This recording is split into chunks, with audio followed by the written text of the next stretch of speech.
అందరికీ నమస్కారం. రఘురామ్స్ గాంధీగిరి యూట్యూబ్ ఛానల్కి స్వాగతం, సుస్వాగతం.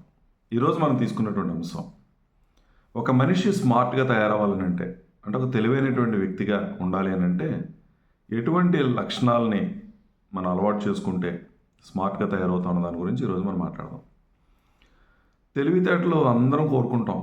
ప్రతి మనిషి తెలివిగా ఉండాలని, స్మార్ట్గా ఉండాలని, మన నిర్ణయాలు స్మార్ట్గా తీసుకోగలగాలని, ఇవన్నీ కూడా ప్రతి మనిషి కోరికల కింద ఉంటాయి.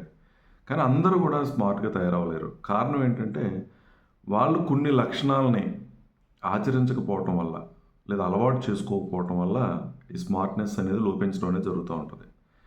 ఏ మనిషి అయినా స్మార్ట్గా ఉండాలి అని అంటే తక్కువ మాట్లాడడం అనేది అలవాటు చేసుకోవాలి.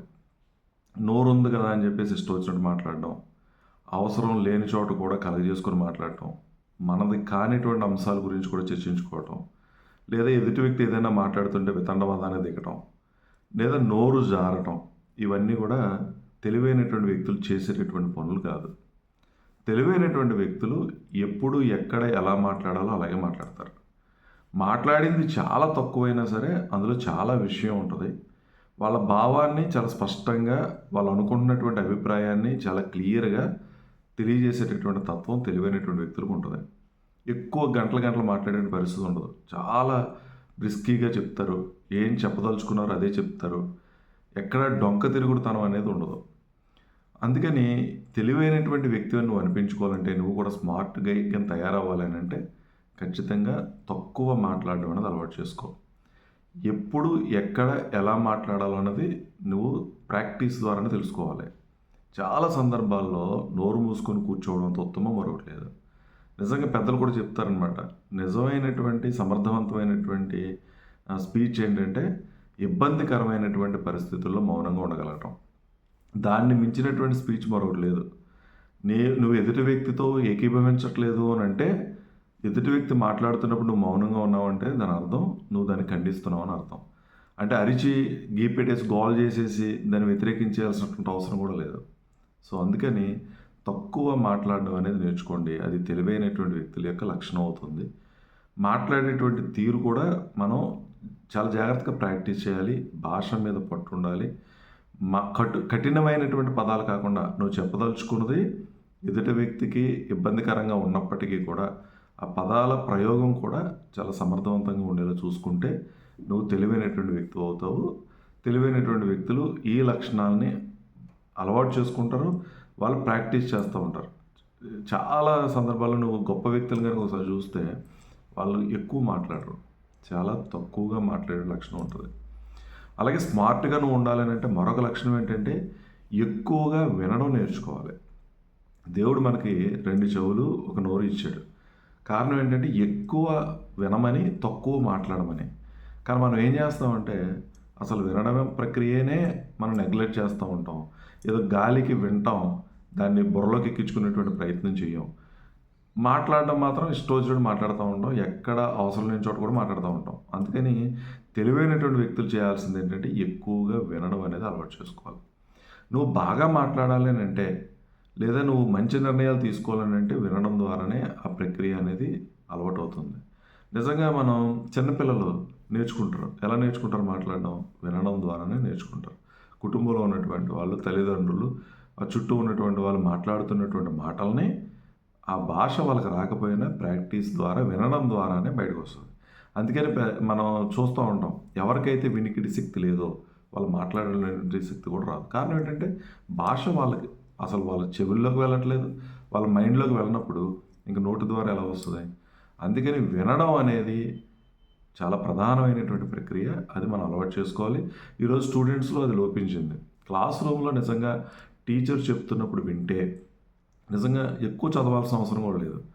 ఆ విన్నటువంటిది శ్రద్ధగా విన్నప్పుడు ఖచ్చితంగా నువ్వు ఎగ్జామినేషన్లో ప్రజెంట్ చేయగలుగుతావు. కానీ ఇక్కడ వినడం అనే దాని గురించే మనం దృష్టి పెట్టకపోవటం వల్లే సమస్యలు అనేది వస్తుంది. అంటే వినడంలో మనందరికీ తెలుసు, శ్రద్ధగా వినడం ఏదో గాలికి వినడం అని. ఇక్కడ మనకు కావాల్సింది ఏంటంటే చాలా శ్రద్ధగా ఎదుటి వ్యక్తి మాట్లాడుతున్నటువంటి మాట. నువ్వు గొప్ప ప్రసంగకుడు అవ్వాలనుకోండి, నువ్వు ప్రసంగాలు బాగా వినాలి. అందుకని ఈ విషయాన్ని మీరు అర్థం చేసుకొని మీరు తెలివైనటువంటి వ్యక్తులు స్మార్ట్గా తయారవ్వాలనుకుంటే ఇక మీద ఎక్కువగా వినడం నేర్చుకోండి.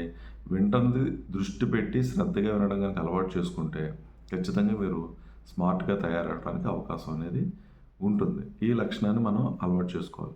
ఎక్కడ ఎవరితోనూ వాదనకు దిగడం అనేది చేయొద్దు. అది సరైనటువంటిది కాదు.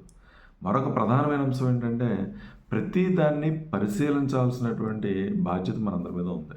ఎక్కడికి వెళ్తున్నా అక్కడ ఉన్నటువంటి పరిసరాలని, ఎదుటి వ్యక్తి యొక్క బాడీ లాంగ్వేజ్ని, అతను మాట్లాడుతున్నటువంటి మాటల్ని, అతను ఉపయోగిస్తున్నటువంటి పదప్రయోగాన్ని, ఎవరైనా పని చేస్తుంటే ఆ పని చేస్తున్నటువంటి విధానాన్ని, వీటన్నిటినీ ఎవరైతే అబ్జర్వ్ చేస్తారో, పరిశీలిస్తారో వాళ్ళు తెలివైనటువంటి వ్యక్తులుగా తయారవుతారు. ప్రతిదీ కూడా మనం చూసి నేర్చుకోవడమే. ఎవరైనా చేస్తూ ఉన్నప్పుడు దాన్ని చూసి నేర్చుకోవాలి. అలాగే ఎక్కడైనా ఏదైనా ఒక సంఘటన జరిగితే ఆ సంఘటన జరగడానికి గల కారణాలు ఎన్నో అన్వేషించుకోవడం, దాన్ని అబ్జర్వ్ చేసుకోవడం, దాన్ని పరిశీలన చేసుకోవడం, ఇవన్నీ కూడా మనిషి చేసుకోగలిగినప్పుడు పరిస్థితులకు అనుగుణంగా మనిషి మాట్లాడగలగడం నేర్చుకుంటాడు. పరిస్థితులకు అనుగుణంగా తన బాడీ లాంగ్వేజ్ని మార్చుకుంటాడు. పరిస్థితులకు అనుగుణంగా తన ప్రవర్తనని మార్చుకుంటాడు. ఆ విధంగా మార్చుకోగలిగినప్పుడు అతని వ్యక్తి తెలివైనటువంటి వ్యక్తిగా బయటికి రావడం అనేది జరుగుతుంది. అందుకే నేను తెలివైనటువంటి వ్యక్తి అయితే ఎక్కువగా అబ్జర్వ్ చేయడం నేర్చుకో. అలాగే తెలివైనటువంటి వ్యక్తుల యొక్క ప్రధాన లక్షణం ఏంటంటే నిత్యం ఏదో ఒకటి నేర్చుకునేటువంటి ప్రయత్నం చేస్తారు. తెలియనటువంటి విషయాన్ని తెలియదని ఒప్పుకుంటారు. దాన్ని ఎలాగైనా సరే నేర్చుకోవాలనే కుతూహలంతో వాళ్ళు ఒక స్థాయి దిగినా అది నేర్చుకునేటువంటి ప్రయత్నం చేస్తారు. కొంతమంది మూర్ఖులు ఉంటారు, వాళ్ళకి అన్నీ తెలుసు అనేటువంటి భావం ఉంటుంది. అటువంటి వ్యక్తి ఎప్పటికీ తెలివైనటువంటి వ్యక్తి కాలేడు. ఎప్పుడు కూడా సమర్థవంతంగా తన పని తను నిర్వర్తించుకోలేడు. అందుకని నువ్వు తెలివైనటువంటి వ్యక్తివి అవ్వాలి అని అనుకుంటే నిత్య విద్యార్థిగా ఉండు. ప్రతి తెలియనటువంటి విషయాన్ని తెలుసుకునే ప్రయత్నం చేయి. తెలియనటువంటి విషయాన్ని తెలియదని చెప్పడంలో ఎక్కడ మొహమాట పడాల్సిన అవసరం ఏమీ లేదు. నీకు తెలియనటువంటి విషయం ఎదుటి వ్యక్తి ఎంత చిన్న వ్యక్తి అయినా సరే ఆ వ్యక్తి దగ్గర నుంచి తెలుసుకునేటువంటి ప్రయత్నం చేయి. అటువంటివి చేస్తేనే నువ్వు తెలివైనటువంటి వ్యక్తిగా ఉండగలుగుతావు. అలాగే మౌనంగా ఉండటం, సహనంతో ఉండటం. నీ సమయం కానప్పుడు, అది పరిస్థితులు నీకు అనుకూలంగా లేనప్పుడు మౌనంగా ఉండడం నేర్చుకో. అట్ ది సేమ్ టైం క్లిష్టమైనటువంటి పరిస్థితుల్లో సహనంగా ఉండటం అనేది చాలా ప్రధానమైనటువంటి లక్షణం తెలివైనటువంటి వ్యక్తులు చేసేటటువంటిది. అసలు ఏ సిచ్యువేషన్ నీకు అసలు అనుకూలంగా లేదు, అక్కడ ఉన్నటువంటి పరిస్థితి లేదు, నీకు అనుకూలంగా లేదు. అటువంటి పరిస్థితుల్లో నువ్వు దాన్ని ఓపిక పట్టడం తప్పించి మరొకటి ఏం చేయడానికి ఏం లేదు. కాలానికి సమయం ఇవ్వాలి, ఓపిక పట్టాలి. ఖచ్చితంగా ఆ గడ్డు పరిస్థితి నుంచి నువ్వు బయటపడడానికి ఒక అవకాశం అనేది ఉంటుంది. అందుకని చాలామంది ఏం చేస్తారంటే క్లిష్టమైనటువంటి పరిస్థితులు ఉన్నప్పుడు మౌనంగా ఉంటారు. మనం అదే సతాయిస్తూ ఉంటాం, ఏంట్రా ఎంత జరుగుతున్నా మాట్లాడలేదంటే. ఎంత జరుగుతున్నా మాట్లాడలేదని అంటే అక్కడ పరిస్థితులు అనుకూలంగా లేనప్పుడు ఏది మాట్లాడినా సరే ఇబ్బందికరమైన పరిస్థితులు వచ్చినప్పుడు ఆ మౌనంగా ఉండటం అనేది చాలా ప్రధానమైనటువంటి అంశం. మరొకటి, ఎవరైనా ఇబ్బంది పెడుతూ ఉంటే నిన్ను, ఎవరైనా నీకు అనుకూలంగా లేకపోతే, కావాలని నేను ఇరిటేట్ చేస్తూ ఉంటే ఆర్గ్యుమెంట్ వద్దు, శత్రుత్వం అస్సలు వద్దు. ఎనిమి అన్నది అసలు ఎట్టి పరిస్థితులు మనం పెంచుకోవాల్సిన అవసరం లేదు. స్కిప్ అయిపో అక్కడి నుంచి. ఆ వ్యక్తి దగ్గర నుంచి దూరంగా జరుగు, ఆ పరిస్థితుల దగ్గర నుంచి దూరంగా జరుగు. కొన్ని సమస్యలు భవిష్యత్తులోకి తోసేయి, తర్వాత చూద్దాం అనేటువంటి ధోరణితో ఉండు. ఖచ్చితంగా నువ్వు అప్పటికప్పుడు ఇబ్బందులు కొని తెచ్చుకున్నటువంటి పరిస్థితులు కావు. కాబట్టి నువ్వు స్మార్ట్గా ఉండాలి అని అంటే ఈ లక్షణాలను నువ్వు అలవాటు చేసుకో. తక్కువ మాట్లాడడం నేర్చుకో. ఎంతవరకు మాట్లాడాలో అంతవరకే, ఎప్పుడు మాట్లాడాలో అప్పుడే నేర్చుకో.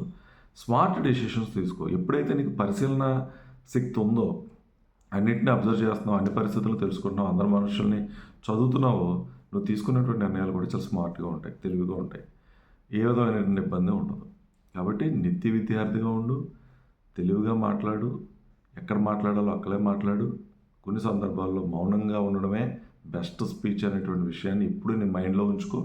క్లిష్టమైనటువంటి పరిస్థితులు ఉన్నప్పుడు ఓపిక పట్టు, సహనంతో ఉండు. అంతేగాని ఇట్టి పరిస్థితులను గొడవ తెచ్చుకోవద్దు. ఈ లక్షణాలు నీలో ఉంటే నువ్వు ఖచ్చితంగా తెలివైనటువంటి వ్యక్తిగా ఈ సమాజంలో గుర్తింపు పొందగలుగుతావు. నీ వ్యవహారాలను నువ్వు సమర్థవంతంగా చక్కబెట్టుకోవడానికి ఇది చాలా ఉపయోగకరంగా ఉంటుందనే విషయాన్ని మీరు అందరూ కూడా గ్రహించాలని తెలియజేస్తూ, ఓపికగా వీడియో చూసిన ప్రతి ఒక్కరికి ధన్యవాదాలు తెలియజేస్తూ సెలవు తీసుకుంటా ఉన్నాను. ఈ వీడియో మీకు నచ్చినట్లయితే లైక్ చేయండి, షేర్ చేయండి, కామెంట్ చేయండి. మరిన్ని వీడియోల కోసం ప్రక్కనే ఉన్న బెల్ ఐకాన్ ను క్లిక్ చేయండి. నా ఛానల్లో వచ్చే మరిన్ని ఇంట్రెస్టింగ్ వీడియోల కోసం సబ్స్క్రైబ్ చేయండి రఘురామ్స్ గాంధీగిరి యూట్యూబ్ ఛానల్.